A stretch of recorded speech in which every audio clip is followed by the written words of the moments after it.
ئامادەبوانی بەڕێز ئەم کاتە و هەموو کاتێکان باش زۆر خۆشحاڵم کە لەگەڵتانین لە کۆی عەزیز لەگەڵ خۆی و خۆیەکان بۆ ڕاگەیاندنی پرۆژەیەکی تری خزمەت بە کۆمەڵانی خەڵکی کوردستان بەگشتی و بە خەڵکی بە شەرەفی کۆیە بە تایبەت. ئەم پرۆژەیەکی ترە لە گەیاندنی خزمەتگوزاریەکی سەرەکی بۆ خەڵکی کوردستان. کارەبا خۆتە نەزانن خزمەتگوزاریەکی سەرەکی و سەرەتاییە کە ئەرکی سەرشانی حکوومەتی هەرێمی کوردستانە دابینی بکات و دەستخۆشی لە بەڕێز وەزیری کارەبا و یەکە بە یەکەی ستافی وەزارەتی کارەبا دەکەم بۆ کارانەی کە ئەنجامیان داوە لە باشترکردنی خزمەتگوزاری کارەبا. جەنابی وەزیر زۆر جوانتر لە من و زۆر فاسیلێکی زیاتر لە منەوە باسی بەشێکی لەو چالاکیانەی کرد کە وەزارەت پێی هەڵساوە و ئەنجامی دا و بەنیازە ئەنجامی بدات. بە سەرەڕای ئەو ئیشە باشانەی کە کراون لە کەرتی کارەبا، سەرەڕای ئەو ماندووبوونەی ستاف و وەزارەتی کارەبا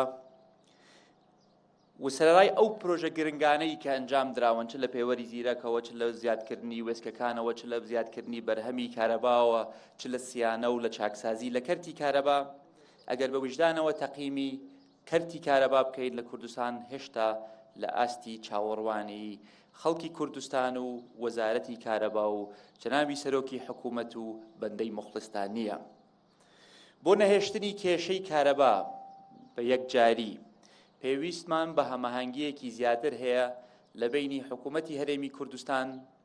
هاوڵاتیانی عەزیزی هەرێمی کوردستان و کەرتی تایبەت. ئەوەی کە ئێستا ئەمڕۆ بیستمان ئەمڕۆ هەرێمی کوردستان کێشەی نییە لە بەرهەمهێنانی کارەبا. ڕەنگ بە زیادیشەوە ئێمە بتوانین کارەبا بەرهەم بهێنین، نەک تەنها بۆ دابینکردنی داواکاریەکانی هەرێمی کوردستان، بەڵکو بشتوانین کارەبا بگەێنینە بەشەکانی تری عێراق و ئەگەر گونجاش بۆ دەرەوەی عێراق و هەرێمی کوردستانیش. کێشەکەی کە هەمانە لە هەرێمی کوردستان زیاتر پەیوەندی بە گواستنەوەی کارەبایە و پەیوەندی بە دابەشکردنی کارەبایە. بۆ چارەسەرکردنی ئەم کێشەیە پێویستمان بە هەنگاوی گرنگ هەیە کە دەستمان پێی کردووە و پشتیوانی کەرتی تایبەت هەیە بۆ سیانەکردنی تۆڕی گواستنەوەی کارەبا و تۆڕی دابەشکردنی کارەبا. لە هەمان کاتیشدا کولفەی کارەبا بۆ حکوومەتی هەرێمی کوردستان هێشتا بەرزە. ڕاستە بەهیمەتی وەزارەتی کارەبا و بە هەماهەنگیەکی بەهێز لەگەڵ وەزارەتی سامانە سروشتیەکان توانیومانە چیتر ئەوەندە پشت نەبەستین بە گازۆیل و نەوتی ڕەش بۆ وەکو سوتەمەنی سەرەتایی بۆ بەرهەمێنانی کارەبا، بەڵکو بگوازینەوە بۆ بەکارهێنانی غازی سروشتی کە هەم کولفەکەی کەمترە، هەم لە ڕووی ژینگەییەوە کاریگەری سلبی کەمترە لەسەر ژینگەی هەرێمی کوردستان. بۆیە وەزارەتی کارەبا ڕوونی کردووە بۆ ئێمە کە یەکێک لە ئامانجە سەرەکیەکانی وەزارەتی کارەبا و یەکێک لە ئامانجە سەرەکیەکانی حکوومەتی هەرێمی کوردستان بەگشتی ئەوەیە کە 100% ئینتاجی هەرێمی کوردستان بە غازی سروشتی بێت و زۆریش خۆشحاڵم کە وەزارەت گرنگێکی زیاتری داوە بە بەکارهێنانی خۆر و ئاو و هەوا وەکو سەرچاوەیەک بۆ زیادکردن و دابینکردنی کارەبا. بەڵام دیاردەی تەجاوزات یەکێک لەو دیاردانەیە کە زەرەرێکی زۆری لە کەرتی کارەبا داوە و ئێمە وەکو حکوومەتی هەرێمی کوردستان تونترین ئیجراءات ئەگرینە بەر هەر کەسێک یان هەر بەرپرسێکی حکومی کە هاوکار بێ لە زیادکردنی تەجاوزات لەسەر کەرتی کارەبا بەگشتی و تەجاوزات بە عام. بۆیە ئەمەش دیسانەوە پێویستمان بە هەماهەنگیەکی بەهێز هەیە لە بینی دام و دەستگاکانی حکوومەت، بەڵام لە هەمان کاتیشدا پێویستمان بە هاوکاری هاوڵاتیانە. کارەبا بەلاش نییە،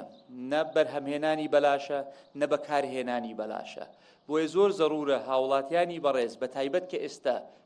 کە بەرە و هاوی ناڕۆین، زۆر زەرورە هاوڵاتیانی بەڕێز نەهێڵن کارەبا بە فێڕۆ بچێت لە ناو ماڵەکانیان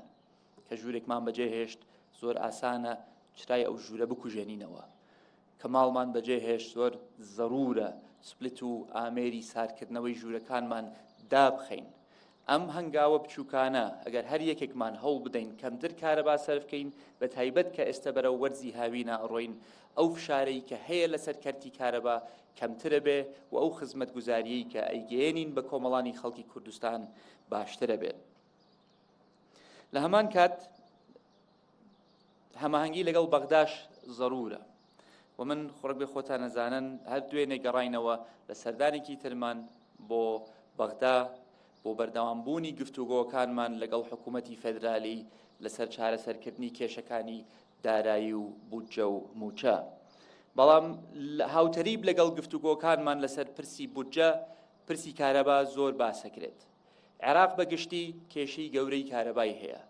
و ئێمە ڕەنگ بێ بتوانین هاوکار بین لە چارەسەرکردنی بەشێک لەو کێشەی کە حکوومەتی فێدرالی هەیەتی لە مەوزوعی کارەبا.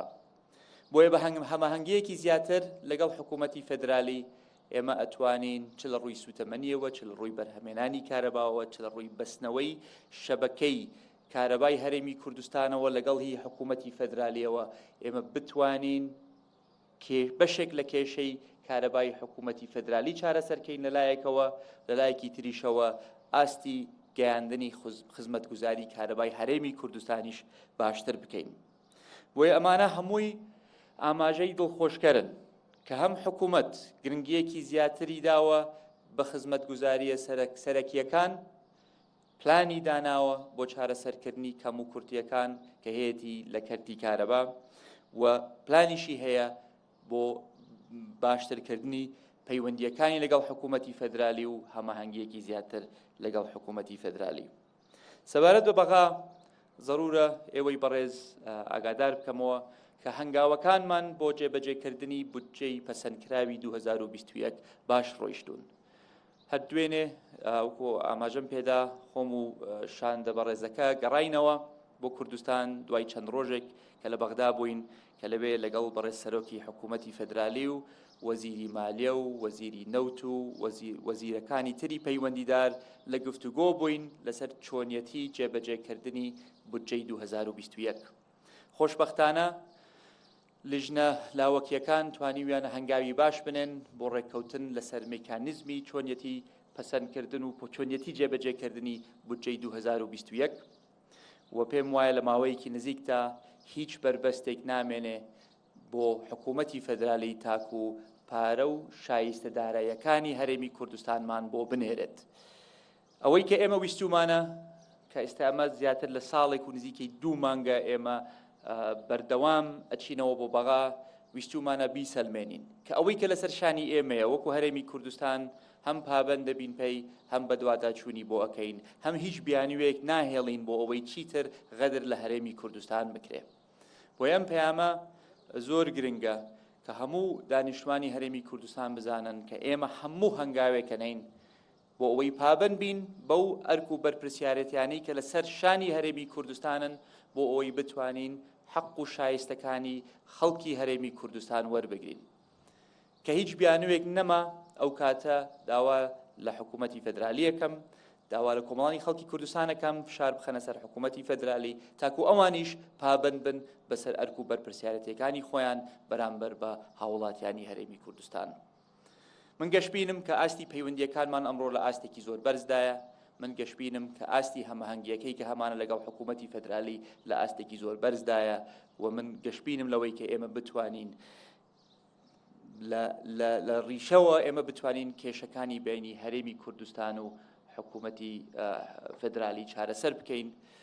و ئیتر پێکەوە بتوانین ڕوبەڕووی کێشە گەورەکانی کە ڕوبەڕووی عێراق بوونەتەوە بەگشتی و هەرێمی کوردستانیش بوونەتەوە بە تایبەت.